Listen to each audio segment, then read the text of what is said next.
Time to do the job. Time to do the job! Behold the jobber of jobbers, Daniel Jobber.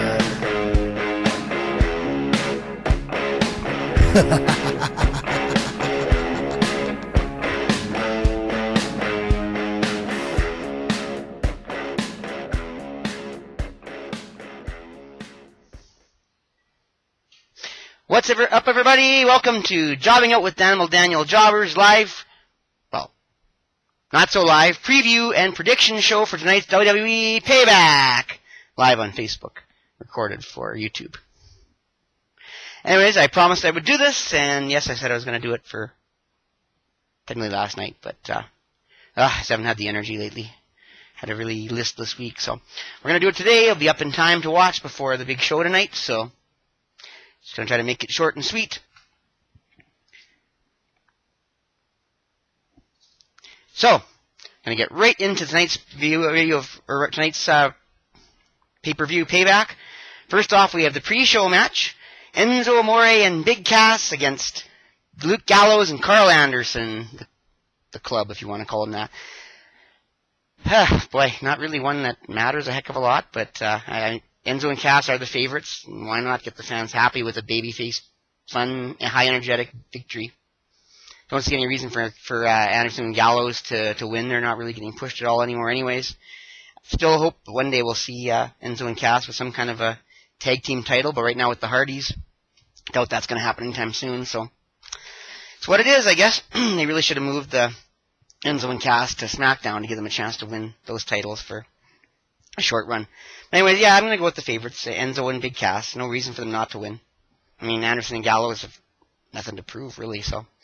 And then we get to the main card, and we have Seth Rollins versus Samoa Joe. A little bit of a grudge match with Triple H's lackey Samoa Joe against Seth Rollins. Seth Rollins is the favorite, and I mean, I guess he might as well win, but really, where does he go from there? I mean, what is it? Yeah, it elevates him a little bit, but to where? So I don't know. I personally, I'd like to see somehow Samoa Joe really stress his dominance as a top heel and maybe a leader of some kind of a stable or faction, and come on with some buddies and steal the match away from Seth Rollins, and set up something for the future, some kind of faction dominance, for Raw, because it really needs a strong heel presence, a strong heel group. And I know there's talk about the Wyatts, but really the Wyatts, I think, are better as baby faces, especially if they bring up Bo Dallas into the Wyatt family to join his brother. So I don't know. I think Seth Rollins should win. It would be entertaining if he wins. No reason for him to lose to Samoa Joe per se, but I just don't know where we go from there, what we gain from that. I mean, Seth Rollins is not on his way to the Universal title anytime soon because Brock Lesnar never defends the dang thing. So I don't know. What do you gain? I don't see why Samoa Joe shouldn't win this match with some kind of shenanigans. So, I mean, it's a good kickoff match having Seth Rollins win, but I'm going to go against the grain, and I'm going to say Samoa Joe with some kind of underhanded dealings with somebody, because I just don't see what they gain from Seth Rollins winning this match. Especially not if it's early up in the card, because, I mean, yeah, the crowd gets off feeling good, but that's really it. So I don't know. Anyways, I'm going to skip over the House of Horrors match till last, because that's one that's shrouded in mystery. So I'm going to go to the Cruiserweight Championship match. My Cruiserweights, Neville, King of the Cruiserweights, defending the title against Austin Aries, A-double himself. And as I've said, I think Neville, for me, is the favorite going into this match, and they have him as the favorite too, so I don't see any reason for him to drop the Cruiserweight title. He's been doing a great job with it. He's been carrying matches with his heel presence. Austin Aries is doing the best he can. He's got some fan support, but I mean, I think sometimes Akira Tozawa gets more fan support with this ha ha ha ha. So I don't know. I don't see any reason why. I think it's going to be a great match, and I see Neville retaining once again. I don't see them swerving the fans and having Austin Aries win the title yet. I don't know where they're going to go with Neville in the Cruiserweight Championship next, unless they bring in Kalisto once he's better or something. Not really sure. but I don't see Austin Aries being the champion yet as the right way to go when Austin Aries hasn't really proven himself as the person that should be in that spot. So, yeah, I'm going to go with Neville. Then the WWE Tag Team Championship, the Raw Tag Team Championship, I should add. The Hardy Boys defending against Cesaro and Sheamus. The odd couple, that I like to call them, and many other people do too. Yeah, should be fun. Cesaro and Sheamus. Cesaro's always got a fan presence behind him. They always like to see Cesaro do well. Sheamus has been getting a little bit of popularity because of his affiliation with Cesaro. But the Hardy Boys, I mean, man, they're going to get a huge pop. They're going to be loved. I think this is a showcase for the Hardy Boys.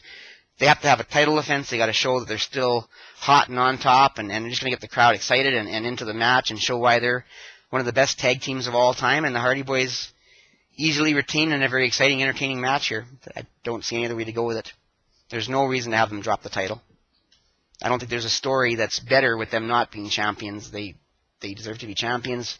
There's no advantage to them chasing the championship. No one's going to believe they're the underdogs anyway. So, yeah, Hardy Boys defending the tag team championships, retaining here, without a doubt.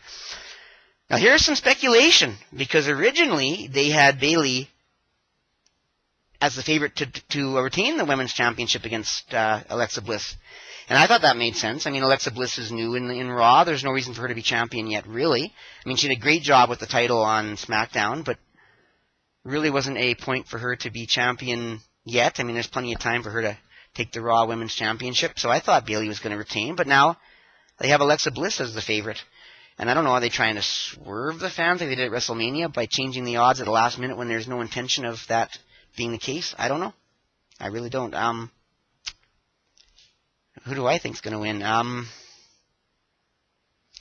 Bayley hasn't been that exciting of a champion. They really haven't done anything to bring out her personality and help her be like a female Hulk Hogan. So I don't know, maybe they need a heel presence to make her earn it again, work her way back. So yeah, you know what? I'm gonna go with Alexa Bliss to take the title and be a real thorn in Bayley's side, and maybe leading into SummerSlam, Bayley has to work her way back up. The Alexa Bliss can attack her or have some women attack her, beat her down, and make her be a real severe underdog going into it, and have a situation kind of like with her and Sasha Banks in that great NXT match where she won the NXT Women's Championship. Yeah, I'm going to go with Alexa Bliss. I'm going to go with the new odds that the WWE has a new plan for taking Alexa Bliss as the women's champion. And, I mean, there's no doubt she'll be great with it. She has a great heel personality. She makes people hate her and make people believe her. She's been as amazing as Charlotte, in my opinion, in terms of personality. She may not be as amazing a wrestler as Charlotte, but her personality as a heel, second to none, maybe even better. So yeah, I want to go with the new change with Alexa Bliss. And another new change recently was having Jericho all of a sudden the favorite to beat Kevin Owens for the Universal Championship, Chris Jericho. That one I'm gonna call shenanigans on. I just don't see any reason for Jericho to be U.S. champion on SmackDown. I mean, maybe they figure SmackDown needs a heel presence, or more of a tweener, I guess. And of course, Jericho has that huge popularity behind him. But I don't know if does he want to stick around that much longer? I mean, he's been putting off his Fozzy tour this long. And again, there's no reason why Kevin Owens has to win and be U.S. champion, but there's no reason why not either. He's a good champion. He's a good heel talker. He's the kind of guy who can carry Raw. And of course, with Brock Lesnar never defending the Universal title, he's the only champion. Well, pardon me. Never mind. He's going to go to SmackDown if he does win the title. This is for this title is certainly a SmackDown title now, with Dean Ambrose having the Intercontinental title on Raw. So never mind. But so yeah, maybe they figure SmackDown is weak in the in the entertainment presence. Guys like Jericho. Maybe Jericho's supposed to fill the Miz's spot, but I don't know. My gut still tells me that Jericho wants to go away and do some other stuff for a while, and really, I mean, his gimmick is one of those gimmicks that's timeless. It's not going to disappear. Well, not timeless, but it's not one that's going to, cool off. People are going to forget and not care about. They like Chris Jericho. Chris Jericho does a great job with it. I think could benefit from a few months away and then come back all of a sudden. So, no, I'm going to call shenanigans on this change. I'm going to go with Kevin Owens to retain the title, move over to SmackDown, and be a strong presence on SmackDown, defending the U.S. title. So, yeah, I think this one might be a swerve, like a lot of the prediction changes at the last minute for WrestleMania. And then, of course, my Roman Reigns against Braun Strowman, and they have Braun Strowman favored to win. I mean, why not? Roman Reigns can't be much more hated He's kind of the heel presence anyways. Braun Strowman is going to get a huge fan favorite behind him regardless of what he does against Roman Reigns. So why not have Braun Strowman win and add a little more fuel to the fire and maybe give Roman Reigns a little bit of a more underdog role? I mean, there's still a chance he could be Brock Lesnar's opponent at SummerSlam even for the Universal title. So someone's got to take that title off of Brock Lesnar. It can't stay on him. It's a waste of Raw. It's a waste of the title. It's got to get off him. So, I mean, Roman Reigns is as good a candidate as anybody to take it off him. I mean, unless they go with Seth Rollins.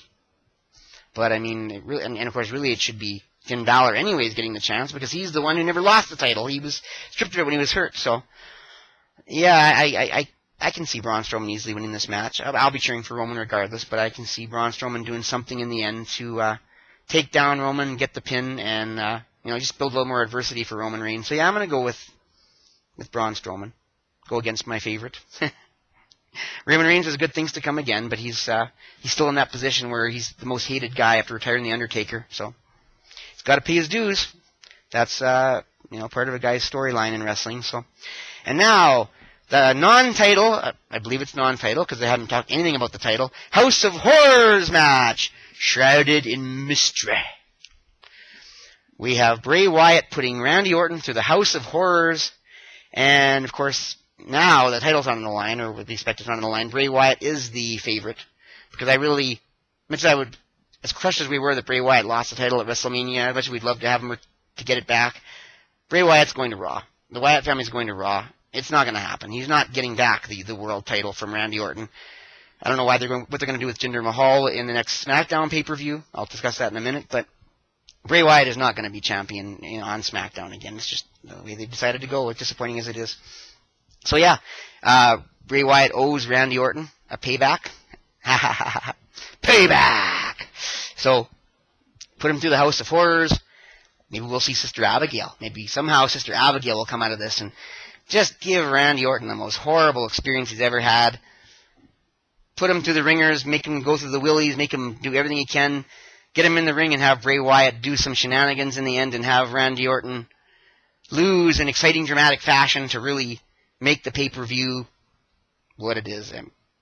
It's a Halloween pay-per-view. It's kind of funny that it's so far away from Halloween. But yeah, Bray Wyatt should definitely put Randy Orton through the ringers. I mean, he deserves it. He owes it to him. So, and Bray Wyatt gets a little bit of popularity heading over to Raw. Maybe the Wyatt family will somehow form or build into a new stable through this. Who knows? But I'm looking forward to this one to see what happens because nobody really knows what to expect with this House of Horrors match. It's supposed to go from some House of Horrors to the ring and end in the ring, from what I've heard. And I don't know how they're going to do that. I'm looking forward to a new concept, and hopefully it works. Hopefully Bray Wyatt can bring this thing to Raw maybe and really add some spice to a struggling brand that just isn't really, obviously it's going to always have its fan base, you expect, but the fan base dwindles a lot of time because of the fact that it's such a weak content product. So yeah, if it spices up Raw, I'm all for it. So I hope this goes well.